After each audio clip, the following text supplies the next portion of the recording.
Through a series of serendipities, somebody at CBS heard me and thought that I would be an interesting addition to their staff. They engaged me as a director, not knowing that my chief interest was writing. And so I parlayed those talents and became my own producer as well. And in very short time, I was able to latch on to some opportunities that found my programs getting attention in the national publications, Time and other magazines, and there I was on my way. When I went to CBS as a director, I began, for the first few months, I directed the work of other people. I did some adaptations, a very minor character, more or less learned the network console.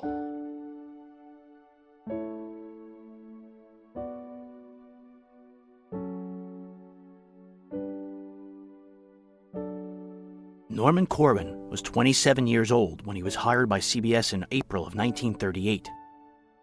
For 3 years, he honed his craft on shows like Words Without Music, The Pursuit of Happiness, So This Is Radio, and Forecast. In 1941, he was tasked with taking over the Columbia Workshop for 26 weeks. These plays are today known as 26 by Corwin. They ranged from whimsy to romance, to high drama to coming-of-age tales. CBS refused to offer the series up for sponsorship. Corwin's programs weren't about revenue. They were about advancing the medium itself. The name billing was tremendous. From there on, it became, the following series was 26 by Corwin, and then there was Columbia Presents Corwin, and there were 2 of those. After the bombing of Pearl Harbor and Manilla on December 7, 1941, Corwin penned a play in honor of the 150th anniversary of the Bill of Rights. It was at the behest of President Roosevelt. The play was called We Hold These Truths and broadcast on December 15th. Simultaneously heard on all 4 networks, 60 million tuned in. It was at that time the largest rating share of any dramatic program ever. The kind of impression it made both in the listening audience of the general public and within the radio industry was extraordinary, in that the president of Mutual Broadcasting and competing network sent a telegram to Paley saying, when radio distinguishes itself in this fashion, it is good for the entire industry, and we want to congratulate you and thank you, and that kind of treatment. The program originated here in California, but at New York at 45 Madison Avenue, the headquarters of the network, a memorandum went around the following day saying, those of you who missed that broadcast last night, for those of you, we are suspending work for an hour between 3 and 4 this afternoon, and all of the audition rooms will be available to have that program piped into these rooms so that those who missed can hear it, and those who heard it can hear it again. It was given that kind of treatment. By 1944, Corwin had free rein over his productions. The workshop essentially became branded as Columbia Presents Corwin. There was a network injunction against that. It was forbidden to use any kind of recording of the voice. Couldn't even use recorded music. So all my music had to be live and was original. My scores were composed for my shows. None of this canned music stuff.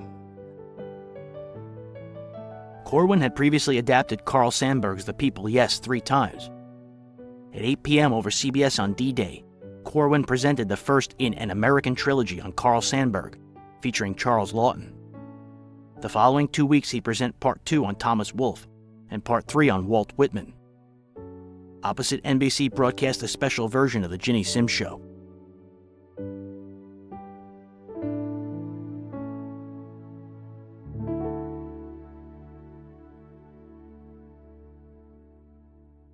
Two hours earlier than usual, we are presenting at this time The Corwin Show, starring Charles Laughton. We will interrupt the broadcast for any late news developments. Man is a long time coming. Man will yet win. Brother may yet line up with brother.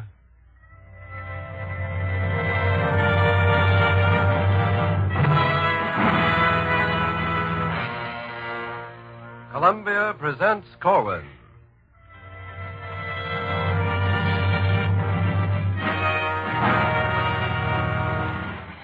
From Hollywood, Norman Corwin brings you the first of 3 broadcasts entitled An American Trilogy, starring the eminent actor Charles Laughton, in special adaptations of the works of three American writers, Carl Sandburg, Thomas Wolfe, and Walt Whitman. Each program will be narrated by Mr. Laughton and scored by Bernard Herrmann. Tonight, Charles Laughton and Norman Corwin's production of Sandburg.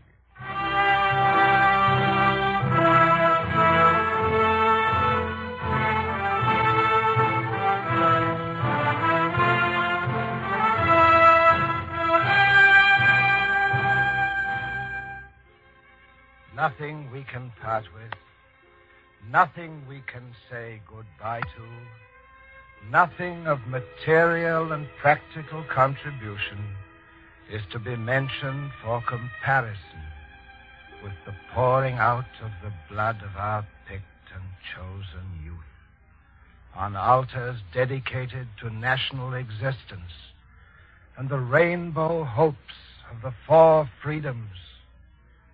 Death carries majesty.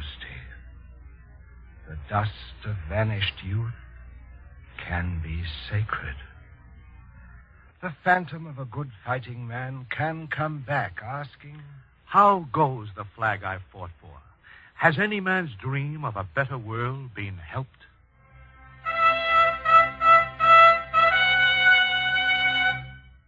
Who do you think you are? Where do you think you come from? From toenails to the hair of your head, you're mixed of the earth, of the air. Listen to the laboratory man tell you what you are, what you're made of, man. Listen while he takes your part. Weighing 150 pounds, you hold 3,500 cubic feet of gas, oxygen, hydrogen, nitrogen. From the 22 pounds and 10 ounces of carbon in you is the filling for 9,000 lead pencils. In your blood are 50 grains of iron, and in the rest of your frame, enough iron to make a spike that would hold your weight. You're a walking drugstore. And a cosmos. And a phantasmagoria treading a lonesome valley. One of the people. One of the people. Seeing sun, fog, zero weather. Seeing fire, flood, famine.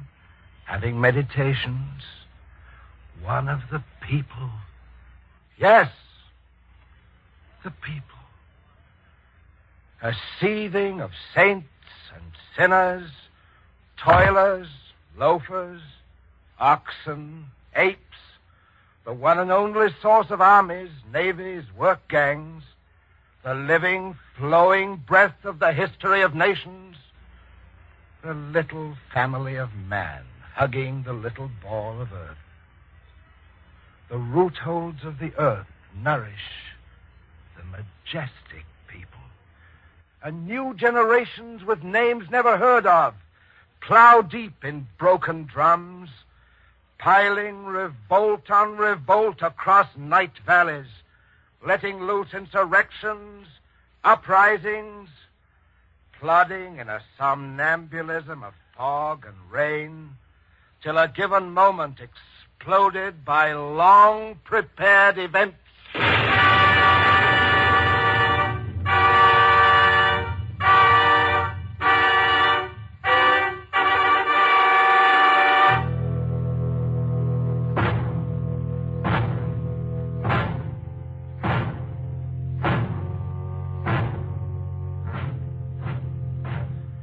You can drum on immense drums the monotonous daily motions of the people.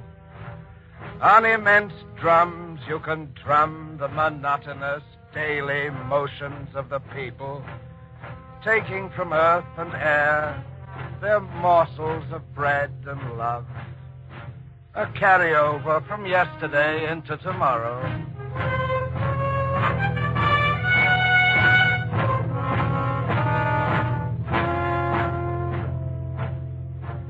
You can blow on great brass horns the awful clamors of war and revolution when swarming anonymous shadow shapes obliterate old names, big names, and cross out what was and offer what is on a fresh, blank page.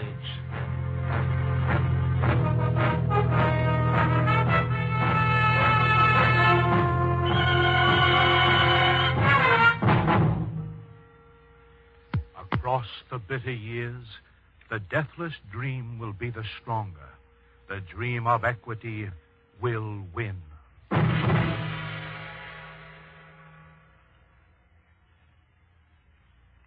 Each man pictures his hell or heaven different. Some have snug, home-like heavens, suburban, well-kept. Some have a wild, storm-swept heaven. Their happiness has been in storms. Heaven must have storms mixed with fair weather. And hell, for some, is a jail. For others, a factory. For others, a kitchen. For others, a place of many polite liars. What kind of a liar are you? People lie because they don't remember clear what they saw. People lie because they can't help making a story better than it was, the way it happened. People tell white lies so as to be decent to others. People lie in a pinch, hating to do it, but lying on because it might be worse. And people lie just to be liars for a crooked personal gain. What sort of a liar are you? A liar lies to nations. A liar lies to the people. Hitler, April the 1st, 1939. The German people have no thought of invading any country. A liar takes the blood of the people and drinks this blood with a laugh and a lie. Hitler, September the 30th, 1942. We shall take Stalingrad. You may depend upon it. And you can be sure of the firm conviction that no human being shall ever push us away from that spot. This liar is an old one. We know him many years. He's as straight as a dog's hind leg. He's as straight as a corkscrew. He's as white as a black cat's foot at midnight. Who shall speak for the people? Who knows the works from A to Z so he can say, I know what the people want. when have the people been half as rotten as what the panderers to the people dangle before crowds? Step right up and get your panicle. Cures cancer, flat feet, heart disease, gallstones, and dandruff, $1 a bottle. Together with a year's membership in the German-American Bund, guaranteed to cure patriotism, make you hate Jews, love General Franco, and lose friends, all for $1. When has the fiber of the people been as shoddy as what is sold to the people by cheaters? What is it the panderers and cheaters of the people play with and trade on? The credulity of believers and hopers. And when is a heart less of a heart because of belief and hope? What is the tremulous line between credulity on the one side and on the other the hypotheses and illusions of inventors, discoverers, navigators who chart their course by what they hope and believe is beyond the horizon? What is a stratosphere balloon 14 miles from the earth or a sunken glass house on the sea bottom? Unless a bet that man can shove on beyond yesterday's record of man. The hoper, the believer.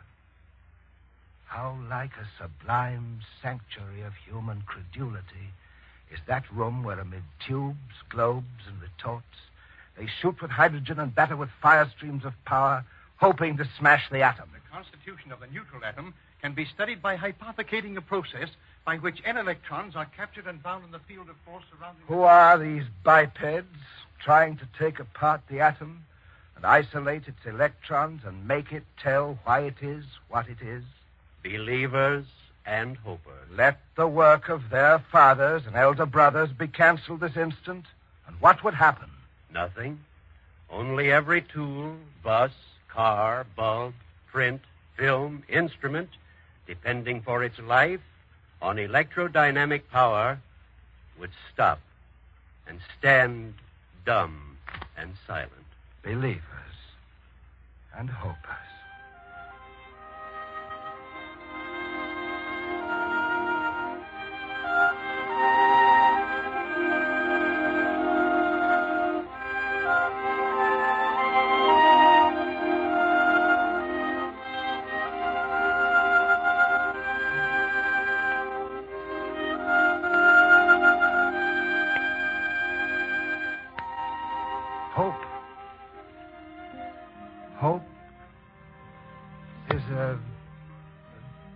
the tattered flag, and a dream out of time. The evening star, inviolable over the coal mines. The shimmer of northern lights across a bitter winter night. The blue hills beyond the smoke of the steelworks. The 10-cent crocus bulb blooming in a used car salesroom. The horseshoe over the door. The luck piece in the pocket. And the kiss. And the comforting laugh. Hope is an echo. Hope ties itself yonder. Yonder.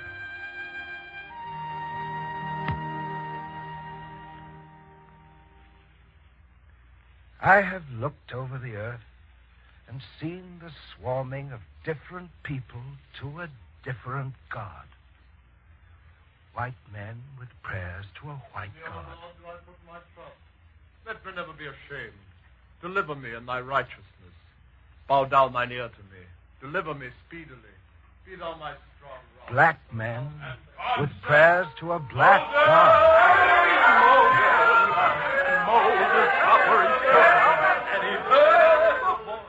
Yellow faces before altars to a yellow-faced God.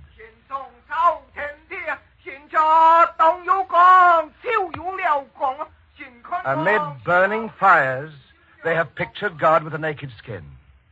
Amid frozen rocks, they have pictured God clothed and shaggy as a polar bear. I have met stubs of men broken in the pain and mutilation of war, saying, God is forgetful, too far off, too far away. I have met people saying they talked with God face to face. They tell God. Hello, God. How are you, God? They get familiar with God and hold intimate conversations. Yet I have met other people saying, I am afraid to see God face to face, for I would ask questions, even as God might ask me questions.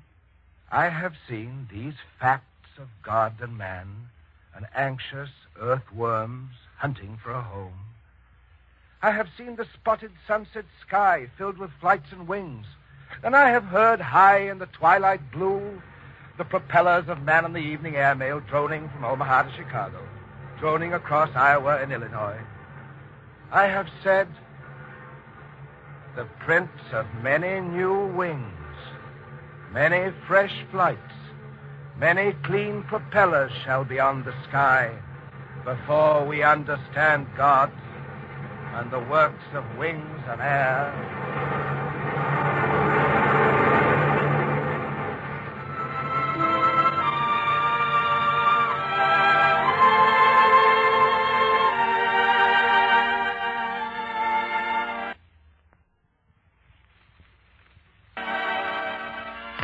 In the casual drift of routine, in the day-by-day run of mine, in the play of careless circumstance, the anecdotes emerge.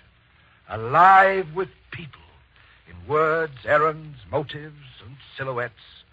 Taller than the immediate moment, the anecdotes emerge. Is it far to the next town? It seems farther than it is, but you'll find that it ain't. Sergeant, if a private calls you a darn fool, what would you do? I'd throw him in the guardhouse. If he just thinks you're a darn fool and doesn't say it, then what? Nothing. We'll let it go at that. Get off this estate. What for? Because it's mine. Where did you get it? From my father. Where did he get it? From his father. And where did he get it? He fought for it. Well, I'll fight you for it. Which way to the post office, boy? I don't know. You don't know much, do you? Nope, but I ain't lost. What do you know? The number 42, which I picked as a winner, won the raffle. Did you guess the number 42, or did you have a system? I had a system. What was it? I took up the old family album, and there on page 7 was my grandmother and grandfather, both on page 7. And I said to myself, this is easy. For 7 times 7 is the number that'll win. And 7 times 7 is 42. I see. What was the last thing Paul Revere said to his horse on the famous ride? Whoa. Too bad you have to work in this kind of a soup parlor, waiter. I work here, customer, but I don't eat here. Isn't that an iceberg on the horizon, Captain? Yes, madam. What if we get into a collision with it? The iceberg, madam, will move right along as though nothing had happened. No, I tell you, no. No, I tell you, no. No, I tell you, no. Pardon me, but what are you yelling for? I'm a yes man taking a vacation. No, I tell you, no. No. Have you a criminal lawyer in this burg? We think so, but we haven't been able to prove it on him. I hear a burglar in the house. Well, let's wait. If he finds anything worth stealing, we'll take it away from him.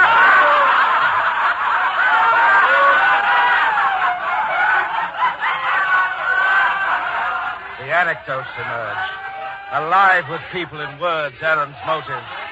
Taller than the immediate moment. The people laugh.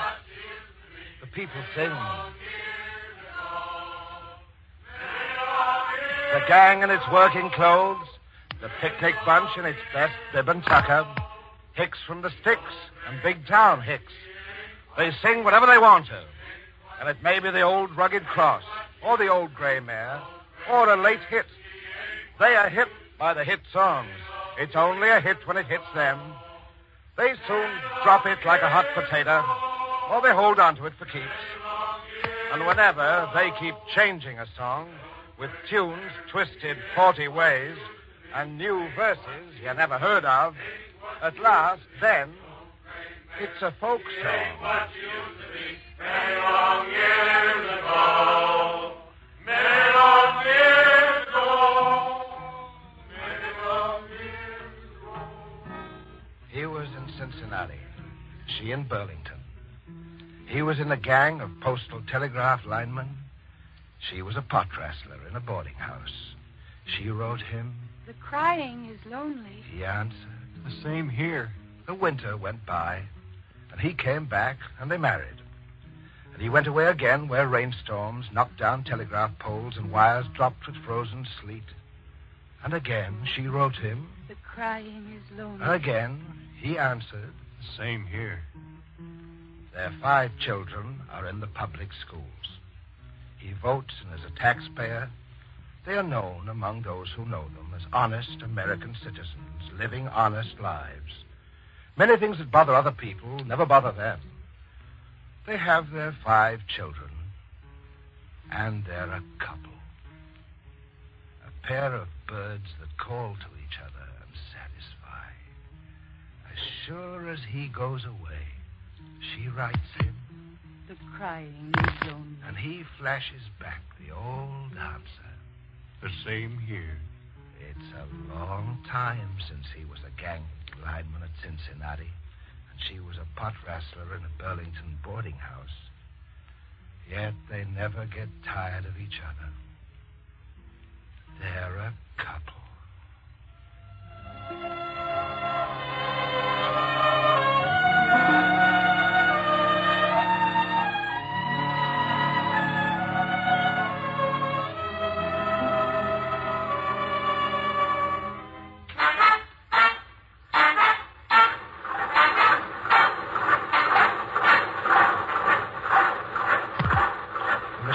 Yes, the machine. Never wastes anybody's time. Never watches the foreman. Never talks back. Never says what is right or wrong. The machine, yes, the machine, cuts your production cost. A man is a man, and what can you do with him? A man is a man, and what can you do with him? But a machine. Now you take a machine, no kids, no woman, never hungry, never thirsty. All a machine needs is a little regular attention and plenty of grease. And plenty of grease. And plenty of grease. And plenty of grease.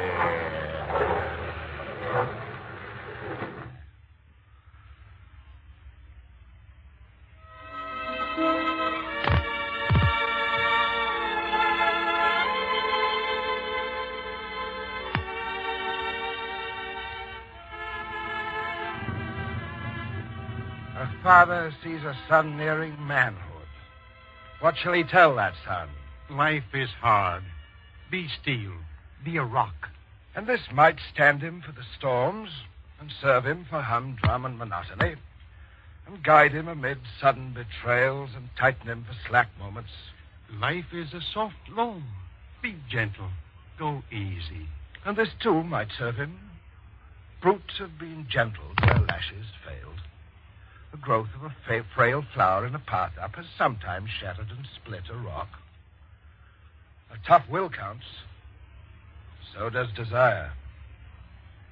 Tell him too much money has killed men and left them dead years before burial.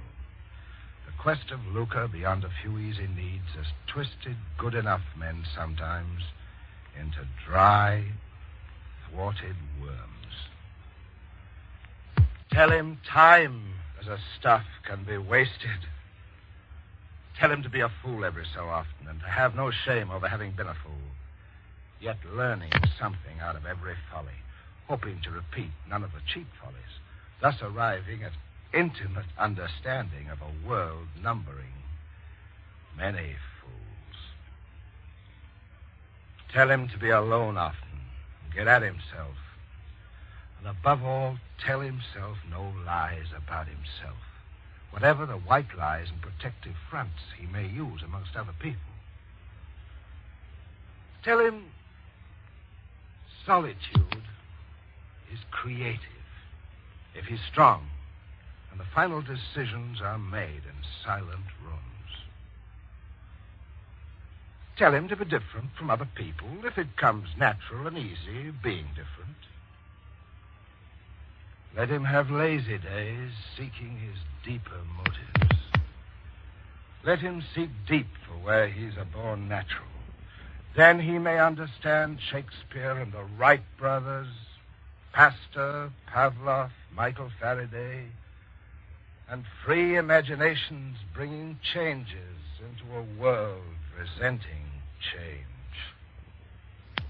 He'll be lonely enough to have time for the work he knows as his own.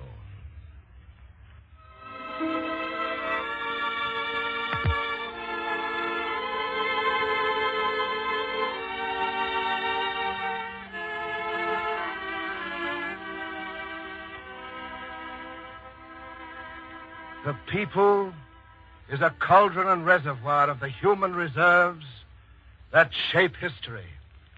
The people have the element of surprise.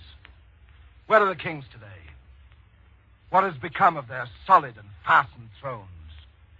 Who are the temporary puppets holding sway while anything waits around a corner, sits in the shadows, and holds an axe, waiting for the appointed hour?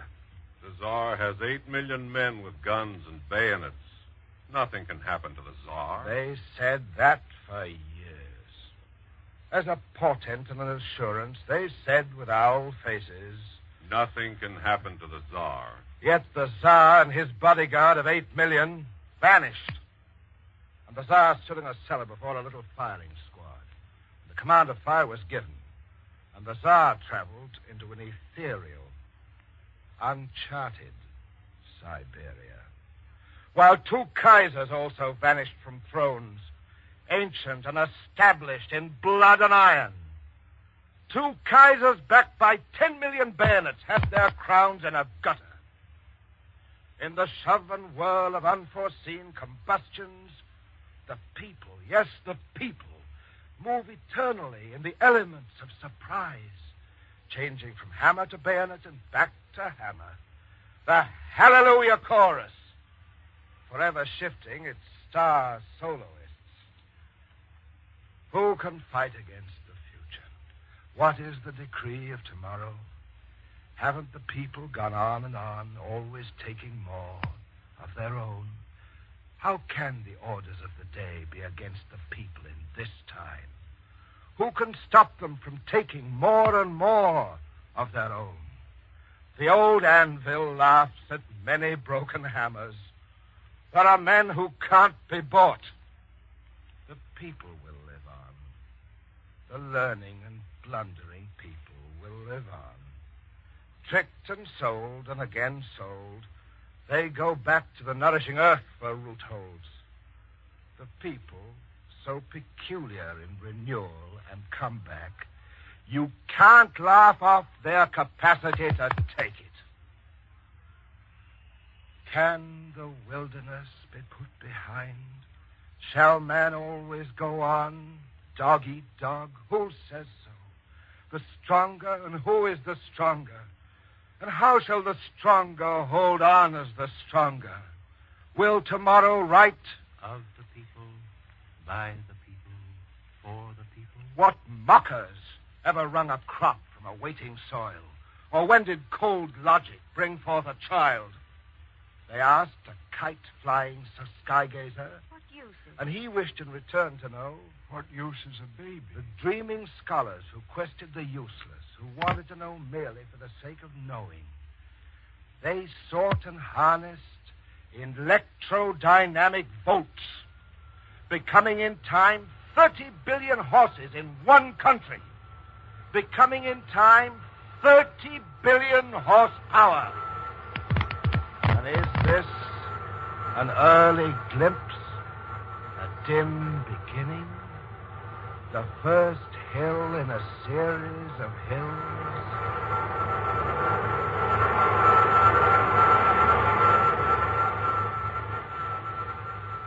What comes after the spectrum?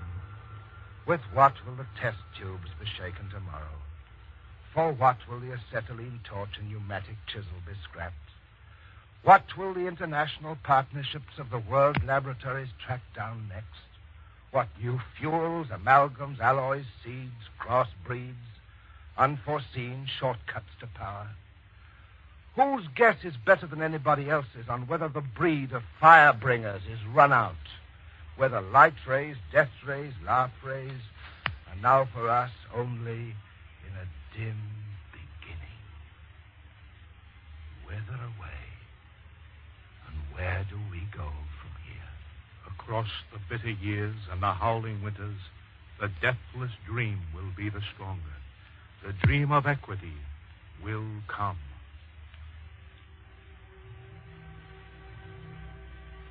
Man is a long time coming. Man will yet win. Brother will line up with brother.